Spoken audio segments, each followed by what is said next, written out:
If you're a man over 50 and you're seriously considering saying yes to a girlfriend, something important has already changed inside you. You're not chasing excitement anymore. You're protecting stability. At this stage of life, relationships don't begin with butterflies. They begin with hesitation, not fear, but awareness. You've lived enough to know that love can give, but it can also take time, peace, money, energy, emotional clarity. You've already paid the price of getting it wrong once, maybe more than once. Divorce, long-term resentment, emotional exhaustion, or years spent inside a relationship that looked fine on the outside, but felt heavy on the inside.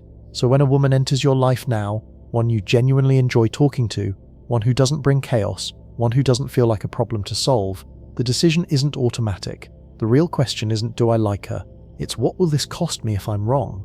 You think about your routine, your finances, your freedom, your children, your health. You've finally reached a point where your life makes sense, where your days are calm, where your choices are yours again, and you know how rare that is.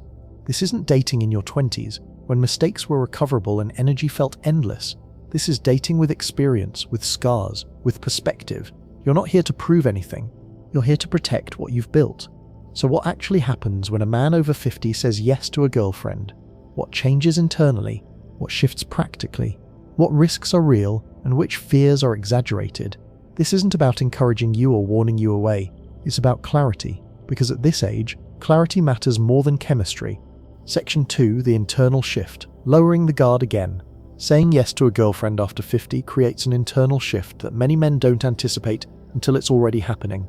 You've spent years becoming emotionally self-sufficient, not because you wanted to, but because you had to. You learned how to manage stress alone, how to make decisions without asking for input, how to rely on your own judgment without interference. Over time, independence stopped being a phase and became part of your identity. So when you say yes now, you're not just adding someone to your life, you're reopening parts of yourself you intentionally closed. That can feel unsettling. On one hand, companionship brings a quiet sense of relief. There's comfort in having someone who understands your humor, your silences, your pace. You're not performing anymore. You're not chasing validation. You're accepted as you are, not evaluated for who you could become. For many men, this is the most emotionally relaxed connection they've had in decades. But the other side arrives quickly. Old memories surface without warning. A cancelled plan triggers past disappointments. A disagreement awakens fears of endless conflict. Even small moments can echo previous relationships, where things slowly went wrong. This doesn't mean you're emotionally damaged. It means you remember. Men at this stage don't fear being alone the way they once did. What they fear is losing peace. Peace was earned through discipline, sacrifice, and hard lessons. Giving it up casually feels reckless. That's why pace matters more now than passion. Going slow isn't hesitation, it's intelligence. You're no longer dating potential or promises, you're observing patterns. Consistency, emotional regulation, and respect matter far more than chemistry. Lowering your guard doesn't mean dropping your standards. It means trusting yourself to recognize the difference between connection and risk. Section 3, companionship versus control, a quiet negotiation. One of the most subtle changes that happens after you say yes is the shift in how you experience control over your own life. Before the relationship, your time belonged entirely to you. You decided when to go out, when to stay in, when to be social, and when to disappear into solitude. Your routines were set. Your rhythm was uninterrupted. Peace came from predictability. Saying yes doesn't remove that freedom, but it introduces negotiation, not arguments, not conflict, adjustment, and for many men over 50, this adjustment is more challenging than expected. It's not that she's demanding, often she isn't. The issue is that your emotional and mental bandwidth isn't unlimited anymore. You begin factoring another person into decisions that once required no thought at all. Weekends are planned differently, evenings are less spontaneous. Travel, rest, and downtime now involve consideration. A healthy relationship respects this transition. A grounded woman understands that a man with structure doesn't abandon it. He integrates carefully. She doesn't compete with your rhythm or attempt to reshape it. She adapts without resentment. But here's where honesty with yourself matters. If irritation or resistance starts forming early, not because of her behavior, but because of the feeling of obligation, that's information. Some men enjoy companionship, but struggle with shared cadence. That doesn't make you emotionally unavailable. It means your independence is deeply ingrained. The right relationship doesn't feel like management. It feels like alignment. Pay attention to how you feel after spending time together. Do you feel calmer or mentally drained, energized or quietly irritated, clear or distracted? At this stage, those signals are more accurate than attraction. Chemistry fades, energy doesn't lie. A woman who adds to your calm is rare. A woman who slowly consumes it is costly. Section 4. Intimacy after 50. Different rules, different stakes. Intimacy after 50 operates under a different set of rules, whether most men realize it at first or not. In your younger years, intimacy was often driven by urgency, desire, validation, momentum. It was about chemistry and excitement, about feeling wanted or chosen. Now, intimacy starts somewhere else entirely. It starts with comfort. Emotional intimacy becomes the foundation. Long conversations without performance, shared silence without pressure, being able to speak plainly without worrying how it will be received. For many men, this is unfamiliar territory, not because they lack depth, but because they've spent years communicating efficiently, not emotionally. Saying yes means allowing yourself to be seen again. That doesn't mean oversharing or emotional dumping. It means being present, honest, responsive, and that level of openness can feel more vulnerable than anything physical. When intimacy becomes sexual, the stakes change as well. Your body has changed, so has hers. Expectations must be realistic, communicated, and grounded in respect rather than ego.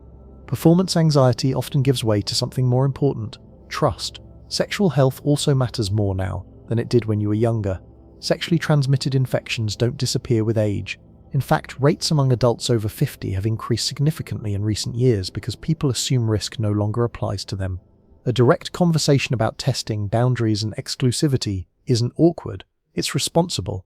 A man who can have that conversation calmly demonstrates stability and self-respect.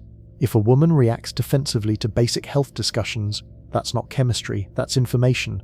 At this stage, intimacy shouldn't feel rushed or confusing. It should feel safe, mutual, and intentional. You're not reliving youth, you're protecting your future. Section 5. Money, assets, and financial reality. After 50, relationships stop being emotional experiments and become financial realities. Whether you acknowledge it or not, you're not just saying yes to a woman, you're saying yes to her financial habits, her history, and her expectations around money. And this is where many men get uncomfortable because money feels less romantic than feelings. But ignoring it doesn't make it disappear. It only makes the consequences louder later. By this stage in life, you've built something. Retirement plans, savings, property, investments, or at the very least a lifestyle that finally feels stable. That stability didn't come easily. It came from discipline, restraint, and experience. Protecting it isn't selfish, it's responsible. As commitment deepens, financial transparency becomes unavoidable. This doesn't mean laying out bank statements on the third date. It means honest conversations about debt, spending habits, retirement timelines, and lifestyle expectations before lives become entangled. A mismatch here doesn't mean either of you is wrong, but it can mean you're incompatible. Many men avoid these conversations early because things feel good and they don't want to introduce tension. But clarity early prevents resentment later. Clear is kind. For many couples over 50, keeping finances largely separate while sharing agreed upon expenses works best. Each person maintains independence while contributing fairly to what's shared. This approach protects dignity on both sides and reduces power struggles. If cohabitation is discussed, a cohabitation agreement isn't pessimism, it's foresight. It removes assumptions and protects both people. If marriage enters the conversation, a prenuptial agreement serves the same purpose. Love at this stage doesn't require financial sacrifice to be real. It requires honesty. Section 6. Identity and autonomy. Staying yourself in the relationship. By the time you're over 50, your identity is no longer a work in progress. You know who you are, you know how you live, you know what you tolerate and what you don't. That's why saying yes to a girlfriend at this stage quietly tests something important. Can you stay yourself while sharing your life with someone else? A healthy relationship doesn't require you to shrink, soften, or repackage who you are. The right woman isn't looking to manage you, reform you, or improve you. She's choosing you because of your consistency, not in spite of it. But this is where many men lose clarity. Some women confuse closeness with control. They frame expectations as communication, while slowly challenging boundaries that protect your autonomy. They may not do it maliciously. Often it's unconscious, but over time, small concessions stack up. A routine gets questioned. Solitude gets reframed as distance. Independence gets labeled emotional withdrawal. And if you're not paying attention, harmony turns into quiet self-erasure. A man who abandons his structure for the sake of peace eventually loses both. Structure is what makes you grounded, it's what keeps you steady, and it's one of the very reasons she was drawn to you in the first place. Staying yourself doesn't mean being rigid or unavailable, it means being clear. It means protecting the habits, friendships, and personal time that keep you balanced. The right woman respects that. She doesn't compete with your identity, she fits alongside it. If you notice yourself constantly explaining, justifying, or defending who you are to keep things smooth, that's not connection, that's friction. At this stage of life, you don't enter relationships to be reshaped. You enter them to be shared without losing yourself. Second 7. Children, family, and the weight of legacy. Even if your children are grown, your decision to say yes to a girlfriend after 50 doesn't happen in isolation. Your family will feel it. Adult children often react in ways that surprise men. Some are openly supportive, some are cautious, some say very little and quietly observe. Their reactions aren't always rational, and they aren't always fair, but they are understandable. To them, your life has been a fixed structure for a long time. A new woman represents change. Change to routines, traditions, future plans, and sometimes unspoken assumptions about inheritance, loyalty, or family roles. This isn't always about money. Often it's about fear. Fear of being displaced, fear of losing access to you, fear that something familiar is slipping away. The mistake many men make is trying to manage these reactions too aggressively. You don't need to seek permission. You don't need to defend your happiness, and you don't need to rush acceptance. The best approach is restraint and consistency. Introduce your relationship when it's stable, not speculative. Let your children see who she is over time, rather than selling them on the idea. Reassure them through behavior, not speeches. Your continued presence, reliability, and boundaries matter more than explanations. It's also important to accept a difficult truth. Full approval may never come, and that doesn't mean you've done something wrong. You raised your children. You fulfilled your role. Your life did not end when theirs became independent. You were allowed companionship, connection, and happiness without guilt. At this stage, legacy isn't just about what you leave behind financially. It's about modeling a balanced life, one where love doesn't require self-sacrifice, and boundaries don't require apology. Your responsibility is clarity, not consensus. Section 8. The fear of repeating the past. Pattern awareness, not paranoia. Almost every man over 50 carries one quiet fear into a new relationship, even if he never says it out loud. What if this turns into what I already survived? That fear isn't pessimism, it's memory. You've seen how relationships don't usually collapse overnight. They erode slowly. Small compromises become habits. Unspoken frustrations turn into distance. What once felt manageable becomes exhausting.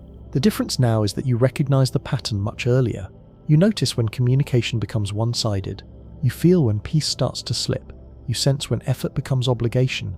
This isn't because you're guarded, it's because you're experienced. In the past, you may have stayed too long, hoping things would improve, believing patience alone could fix misalignment.